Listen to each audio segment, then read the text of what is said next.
Why won't Democrats give us somebody younger and more reliable than Biden to choose from for 2024?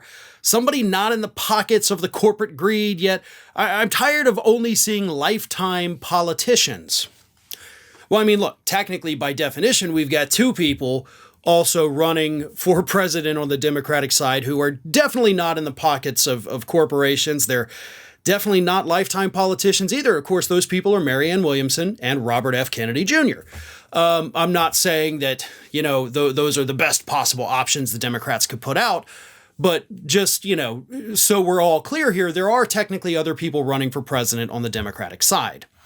Now, the reason we're not seeing more people other than Biden is mostly just because of tradition. It is basically this political tradition, to where when you have the incumbent, that's who runs. That's who gets the nomination. That's who the party puts their faith behind, and they don't want challengers. I mean, we've seen the DNC say, we don't even want to have debates.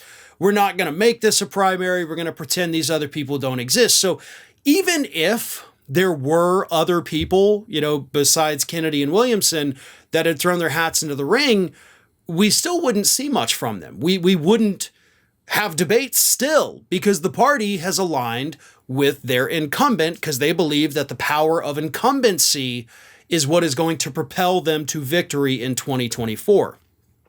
I think personally Biden's poll numbers kind of show that may not be the case. We're lucky on the Democratic side, of course, that the Republicans are going to put up Trump. They're going to put up a guy who is going to be in trial in the middle of the primary season. Donald Trump's trial this week, they said, is going to start next March, literally in the middle of the primary and caucus season. And the Republicans candidate, their guy who's polling at 60% among Republicans in the primary, is going to be facing a criminal trial. He could go to jail, and he's still going to end up being their nominee. Now, there's other questions that I do have coming up in just a little bit that also kind of address, what if Trump goes to jail? So I'm not going to talk about that just yet. But on the Democratic side, we do need that new blood. We need the younger people. We need, obviously, the non-corporate people. We need people that aren't going to try to make deals with the devil on issues like the debt ceiling.